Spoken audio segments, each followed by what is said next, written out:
5 words you wish the mayor of Estacada didn't have to say. I am not a racist. Ding, ding, ding. That's it. Those are the words. But he isn't the only Oregon mayor who's up against the ropes right now. I'm extremely disappointed in the mayor's actions. How careless social media posts could end up costing 2 mayors their jobs.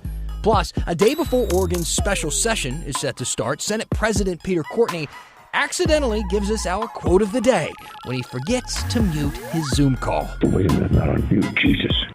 Here's the story.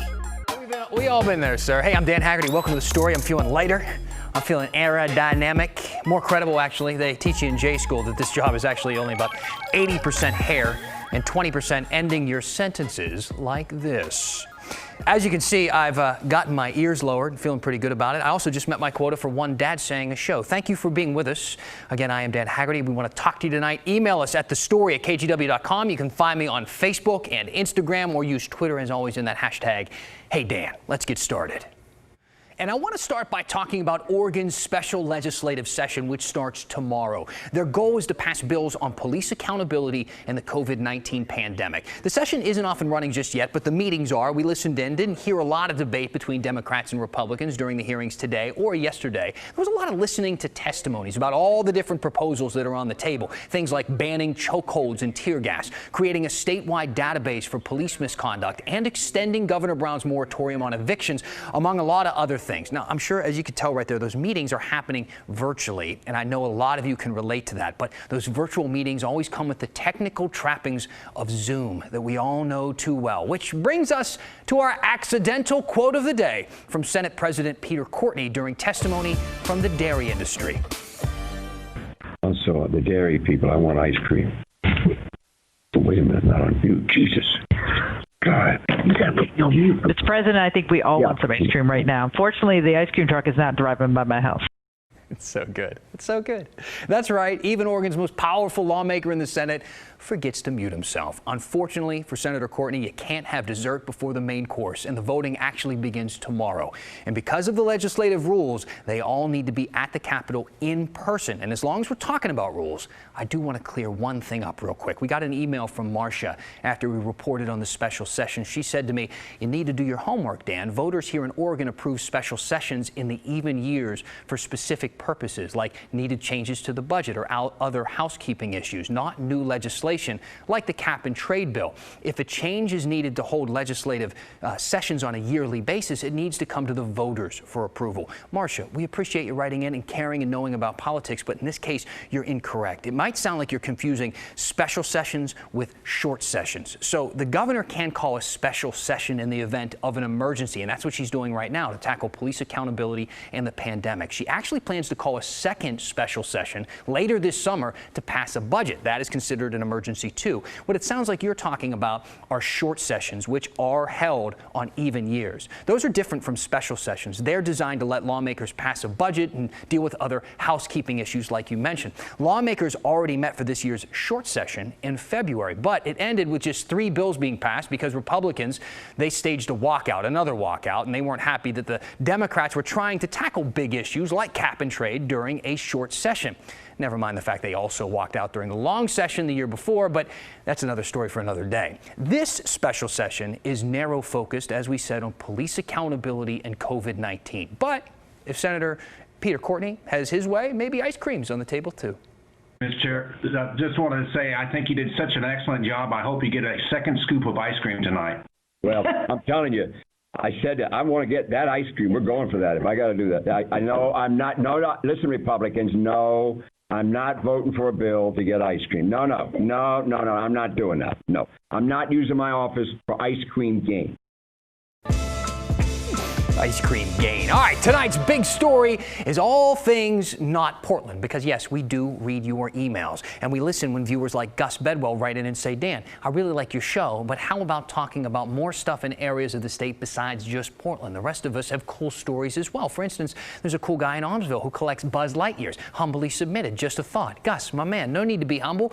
That is a great story. I want to know a lot more about this guy. Something tells me it's you. Like, has he been collecting since the very first movie, or did he get involved several movies in? Is he an ex-Pixar executive maybe? Does he have a kid, or is the collection all his own? I have a lot of questions, and Gus, I hate to disappoint you, but tonight I don't have a lot of those answers. I do, however, have a lot of information about things happening outside of Portland, and that is a topic of our big story tonight, how other cities and towns are reacting to this moment of social change, the fight against police brutality and for Black lives. And I think we should start in Gresham, because Gresham is really going through it right now and aiming to make some changes in 1 month since the city's mayor, police chief, and city manager said that they would step down to pave room for new leadership. That mass exit coincides with accusations of racism from within Gresham City Hall. Deputy City Manager Corey Falls wrote a letter to his coworkers earlier this month saying, in part, that it was clear to him that those in leadership were not going to accept or support a Black man in a leadership position.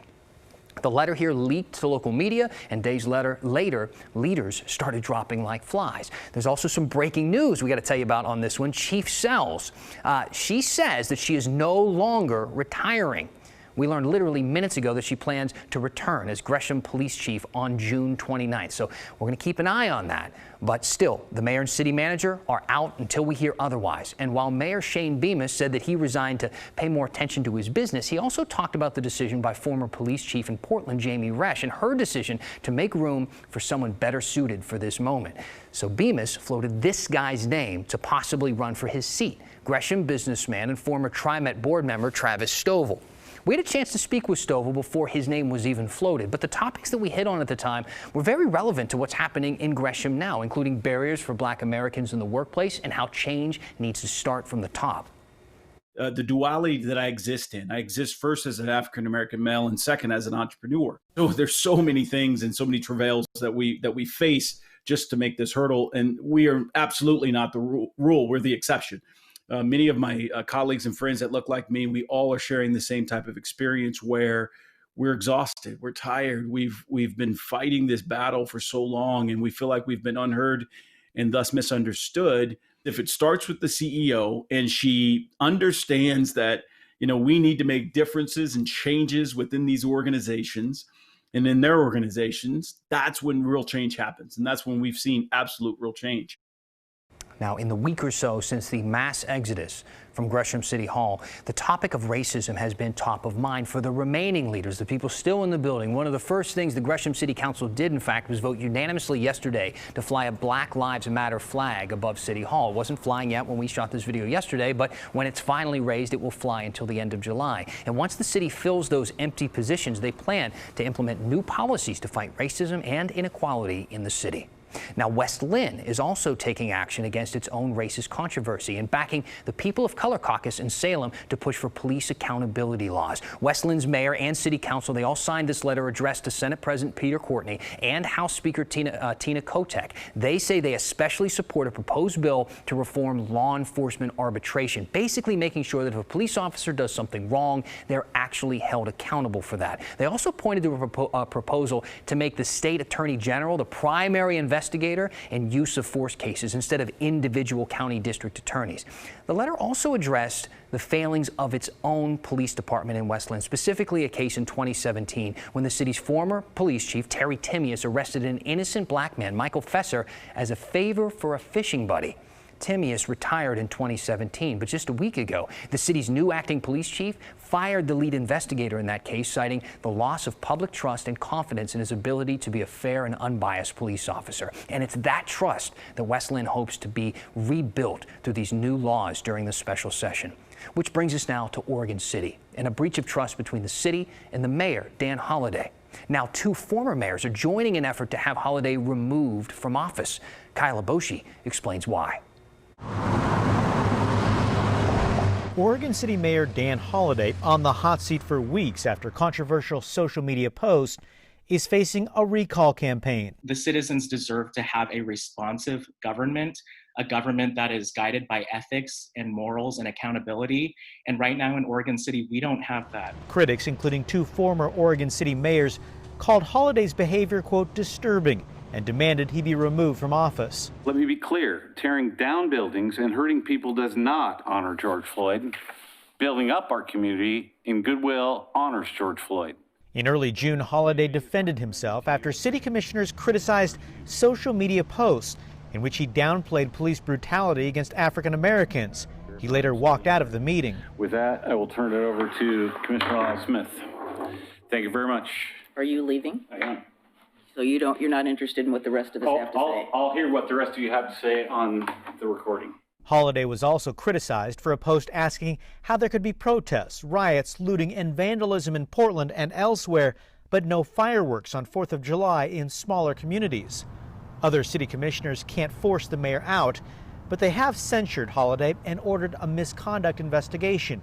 Commissioner Rocky Smith spoke out previously. I would like to say that I'm extremely disappointed in the mayor's actions from the last couple weeks and the last few days.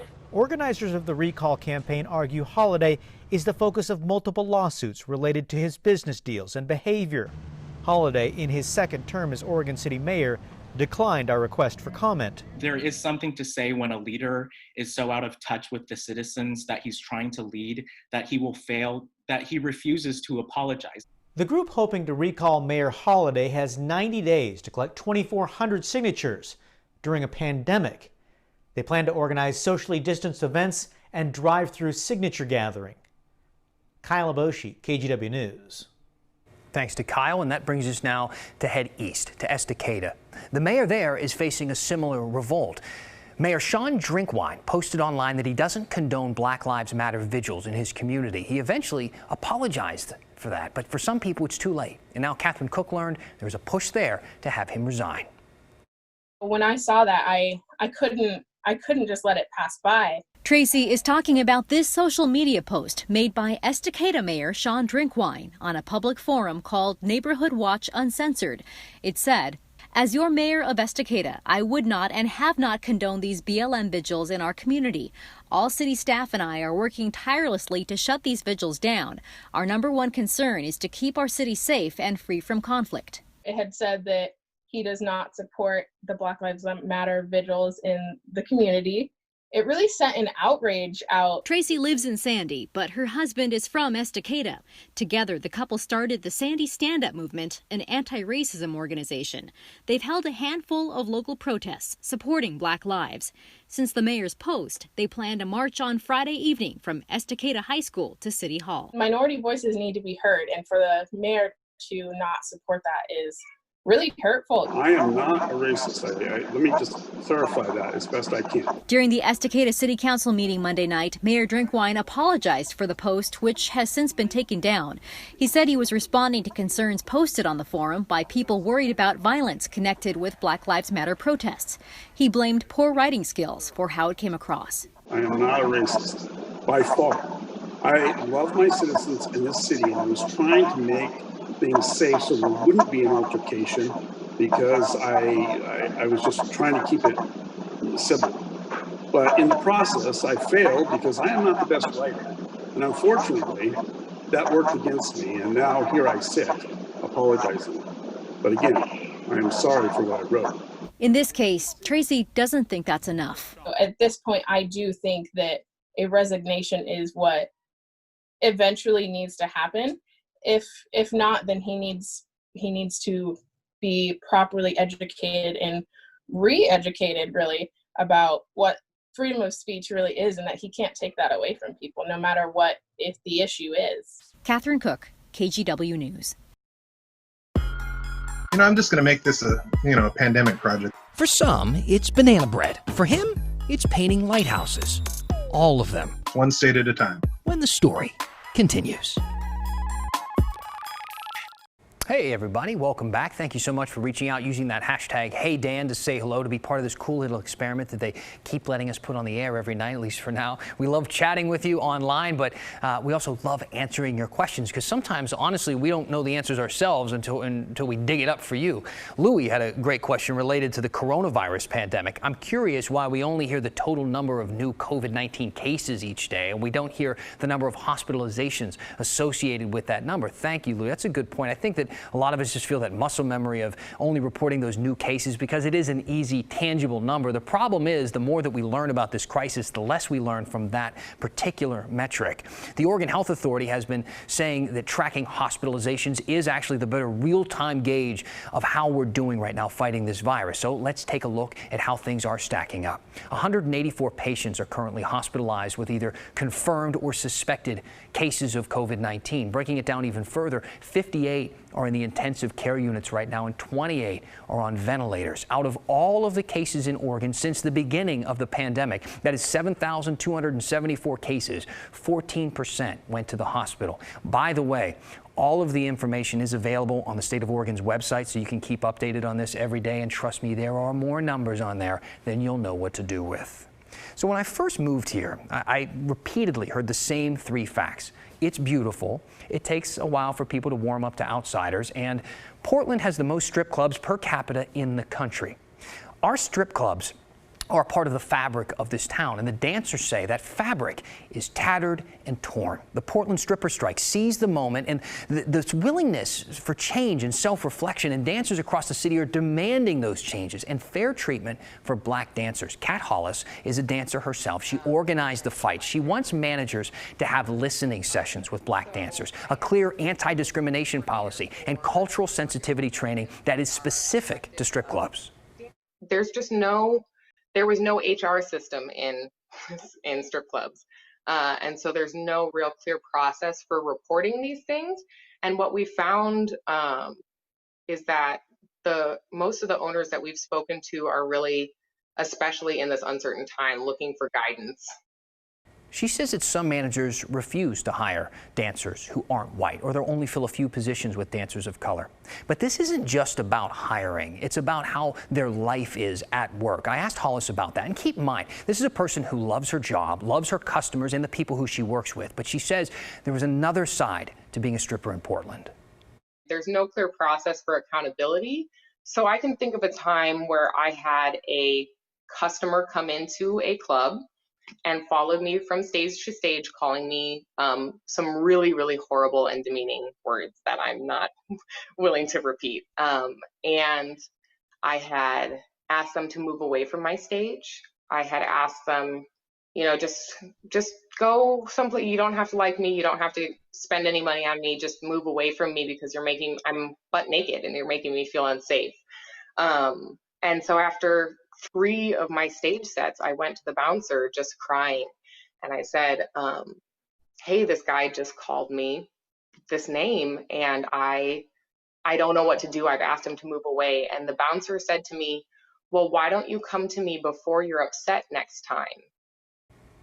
She tells me that the response from the management that she's been speaking with and the owners to stories like that have been the same as probably what you're feeling right now, that most clubs are fully supportive of these changes, and the handful that aren't are apparently coming around.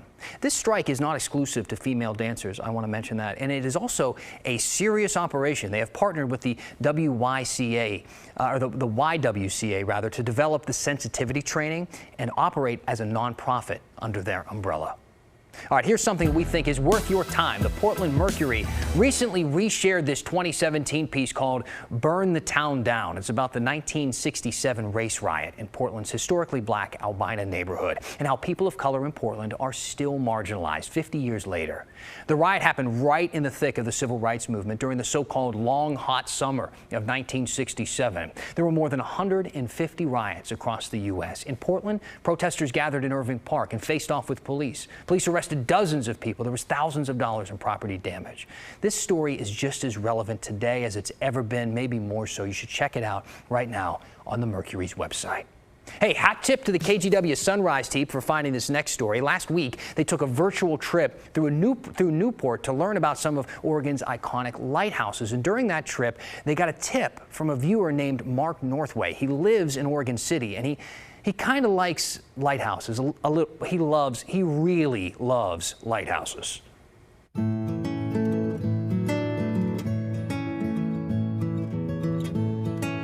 I just started painting lighthouses and sharing them with an aunt that's back in Oklahoma, and finally I thought, well, I'll just do all the ones in Oregon, and then thought that may be it. And then after I was halfway through that, I thought, well, I'm just going to make this a pandemic project. I'm going to do all the lighthouses in the entire United States, one state at a time. Well, I've done 41, and there's approximately 700 active lighthouses in the United States. You get in that zone and you can do it for hours. And I just said to myself, I'm going to do 1 to 4 every single day. It takes me away from all the negative stuff of the pandemic, and it also puts me in my happy place. I think people just need to go to that happy place instead of being bogged down with all of the news and all of the negative stuff. I was in the Coast Guard from August of '86 to May of '97. Coast Guard Cutter Tamaroa, most people don't even know it by name, but it was in the movie The Perfect Storm. I was at the helm of that thing when we were in 50-foot seas. So 45 to 50-foot seas. I'm telling you, you feel infinitesimally small. Lighthouses make me think of safety and make me think of the light in the darkness. Just hearing him tell that story kind of put me at ease. I like that. Mark plans to tackle Alaska next, and then he's going to knock out Hawaii and California. And he says at that point he'll have the whole West Coast done. He thinks he can finish all 700 in the U.S. by next summer. TikTok, Mark. Get going. We're rooting for you. Now, if you want to wish Mark well, pick up your phone, use that hashtag HeyDan. You can also wish us something or criticize us. We get a lot of that too. Questions are great. We love those. Twitter, Facebook, Instagram, or the good old-fashioned email works just as fine. We're going to finish the story next. All right, we're getting a lot of people still writing in about masks. That has been such a hot button issue. Keep those questions coming. We'll keep trying to get them answered for you. I feel like there's a lot of concern, a lot of open-ended kind of conversations about masks and how they should all be worn. So please keep those coming. Some people writing in about that lighthouse piece, saying that it made them feel very nice. I think we all need that kind of feeling every once in a while. We got Gus, who wrote in about Buzz Lightyear, sending like 50 pictures of him dressed up as Buzz Lightyear on my Facebook page. Humor him. Go check it out. I like the guy. I want to learn a little bit more about him. And we had Peter said, I love the show, even your humility. I once saw you refer to yourself as a poor man's Gavin Newsom. That's when my hair was long, but I got it all trimmed up now, so I'm a poor man somebody else at this point. And then Pacello said, hey, Dan, we've already seen some of the clips on your show tonight. We watched the 5 p.m. news. Why should we watch your show if you're just going to rehash the news from a few minutes ago with the very same video? Oof. You right to my heart, sir. We're not trying to do that. So the idea is that you get the 5 o'clock news, you get nightly news, you get us, and they're all kind of 3 different experiences. So if you're noticing that, hey man, we'll go back and check it out. That's not what we want to do. We want to have a very unique experience here on The Story. We hope that we bring that to you every single night. But we got a unique group of people watching us, and we love you very much. Very Portland crowd. We try to be a Portland show. That is The Story for tonight. We will see you back here tomorrow with nothing you have seen on the 5 o'clock news.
Oh, hello, hello, hello. That was like seriously, the worst show I've ever had. The coughing, I'm just going to stop talking about it.